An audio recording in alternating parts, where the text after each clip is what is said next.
I'm about to show you how Magnus Carlsen, world number 1, wrapped up his 20th World Chess Championship across all time controls. This was his 9th Blitz title. It's the semi-final I'm showing you today because I covered the final yesterday. His opponent today is Fabiano Caruana. I'm going to bring you the 2 decisive games that advanced Magnus to the final. It was in Qatar. This game opens with 1e4 from Fabi, and they each get 3 minutes. You can see it on the left there, plus 2 seconds back per move. Magnus stays solid, and now look at this.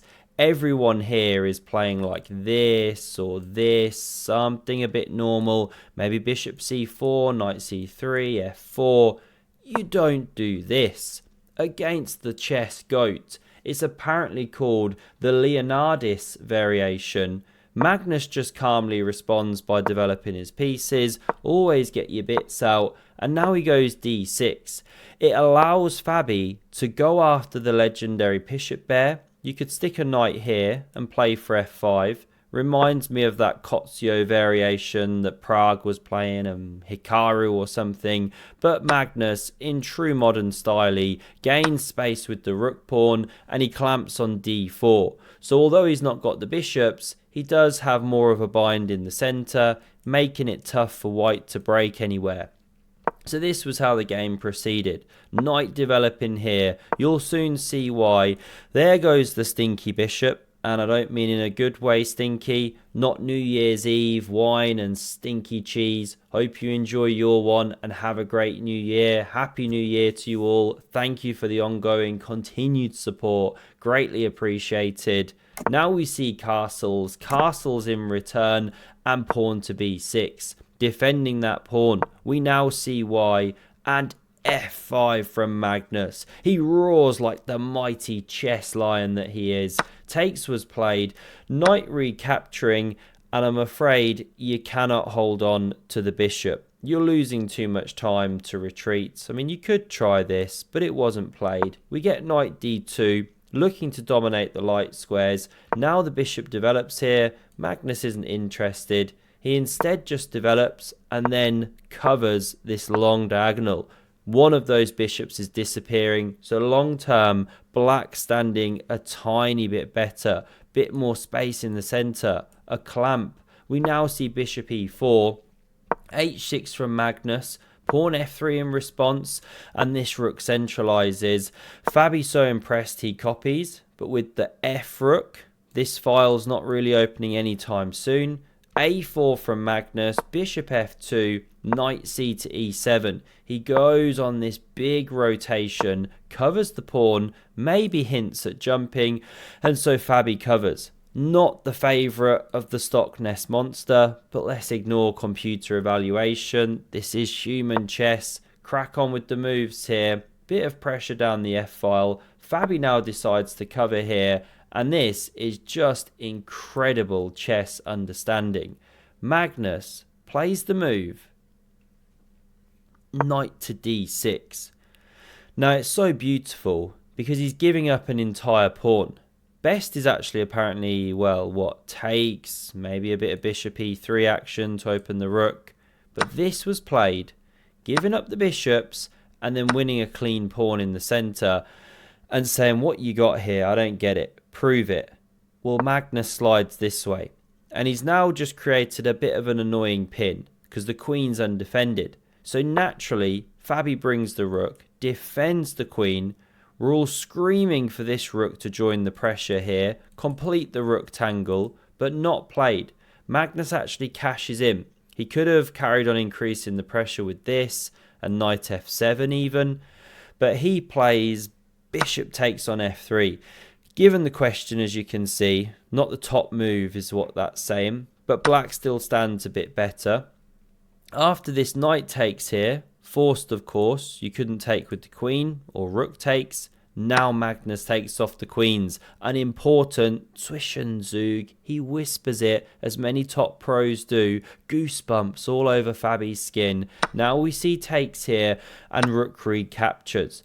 Magnus has won back his pawn. The pressure remains here. Bishop e3.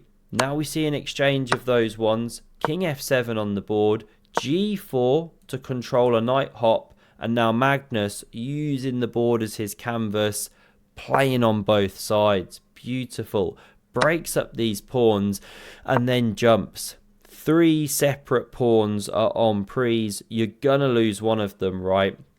So Fabi goes for the explosive c4, sheds the a pawn, which Magnus gobbles up, and then covers this pawn here. You'd be running into tactics, but the bishop does cover the rook, so you're okay. So in the game, knight b1, rook backing up, knight c3, rook heading back. Does Magnus want to draw? No siree, of course he doesn't. He wants to press, and so he activates the king. Always do it in the end game. King e1 from Fabi and rook a8. Pressures the pawn. It's not long for this world, so bishop f4 starts the counter-attack. Good move. Pawn to c ships from Magnus, and rook b2 now attacks the newly created weakness. Magnus therefore pushes, and Fabi, under the pressure in the end game, cracks, loses the thread. He should play bishop e3. We're in the back cave here, and the point is that whatever black does, push, take a pawn, white's picking up this one. If you try and cover, well then check, and the king can't stay with the pawn. It can't step up to d5. So let's say you step back, but you re-attack it, and you've got this whole balance thing going on. This was the way to go. Fabi doesn't attack that pawn. He takes. Such a natural knee-jerk reaction, but you're just repairing the structure. Now when he drops back to attack the knight, Magnus can play the absolutely epic pawn to b4, and before you can say, let's have a big party, New Year's Eve, just won the championship, let's go baby, now Fabi takes. He does double the pawns, but no matter how you attack it, doesn't really make a difference. Magnus gobbles the a pawn. You know, even if you'd played rook c2 as white and held on to that pawn for a while, the king marches in.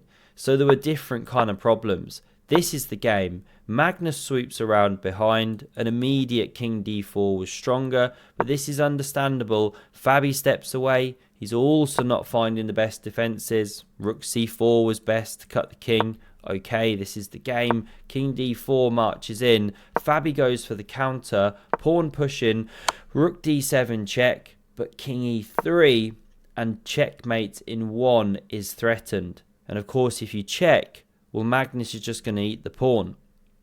So we see king f1, stepping away from the mate threat, giving yourself a square.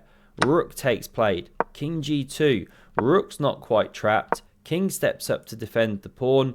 Magnus now gets out of jail. Swings around to the defense of the c pawn. First given a little check. If in doubt, chuck one in the end game. Now we see king g3 here. Rook c3, and the position's just collapsing.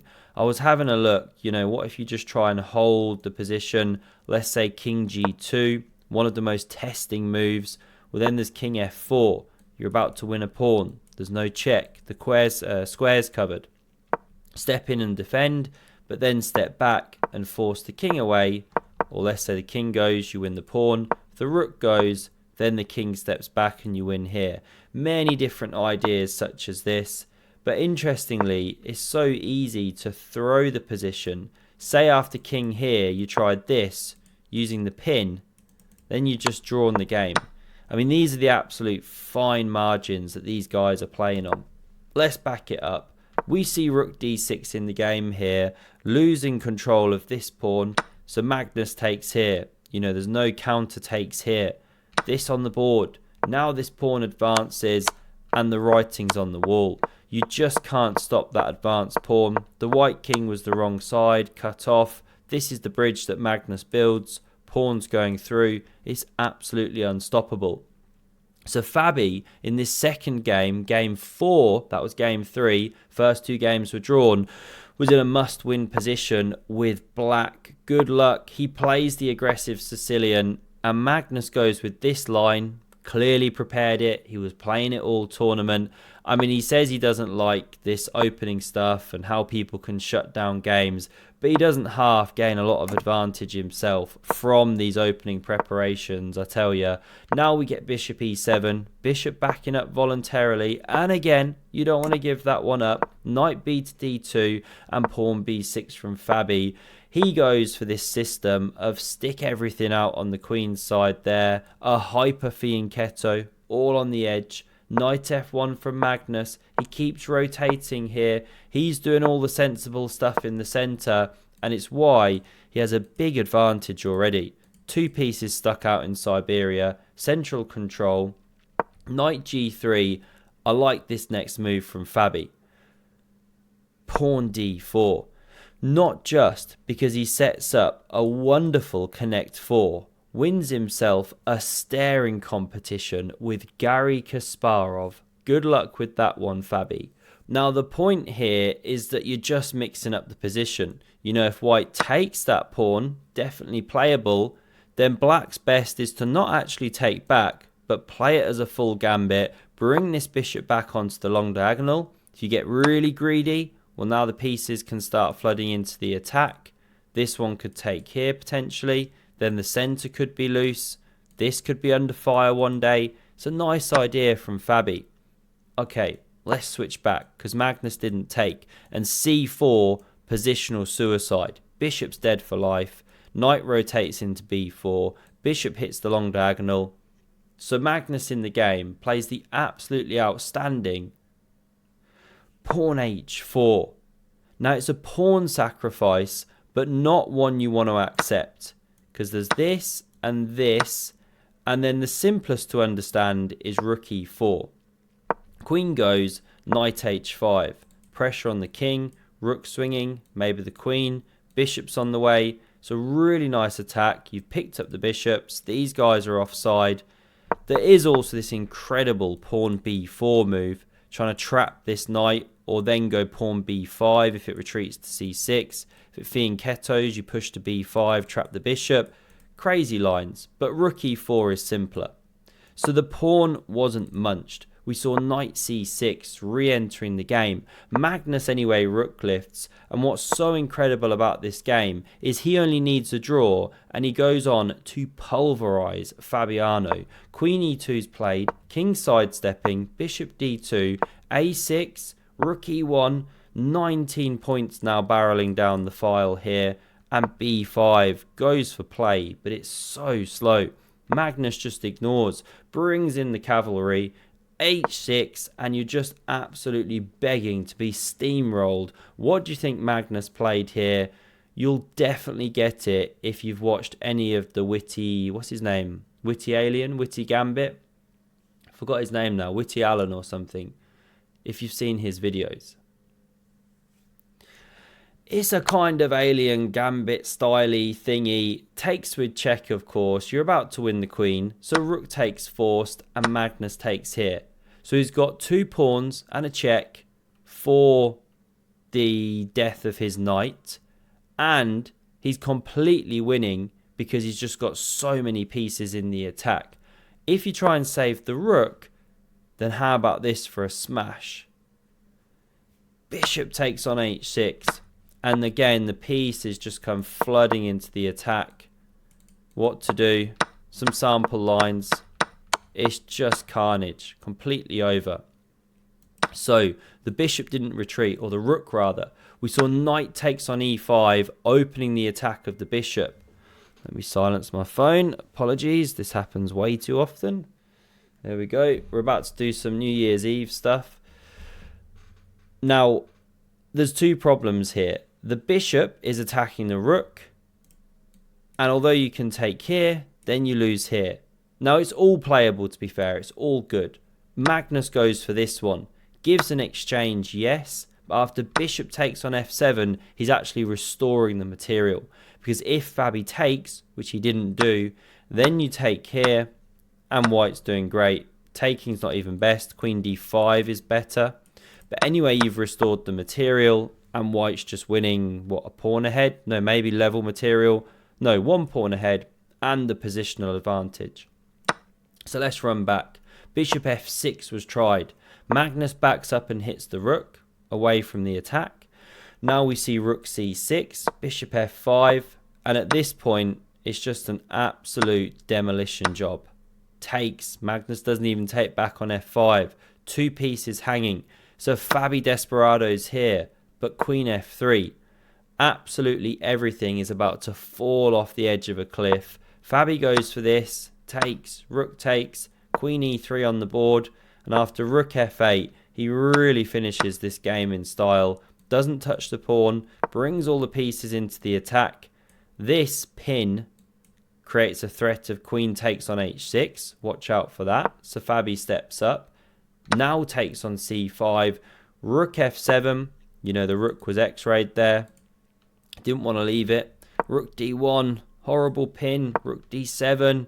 Now the queen steps back. Gargantuan pressure. Rook d5. But a beautiful finish from Magnus Carlsen. Knight h5. Crashing through to the g7 square. And after rook takes, played, you know, this is a piece sacrifice. Well, not really. Takes with check. And we saw resigns. Because you're now forcing the queens off the board.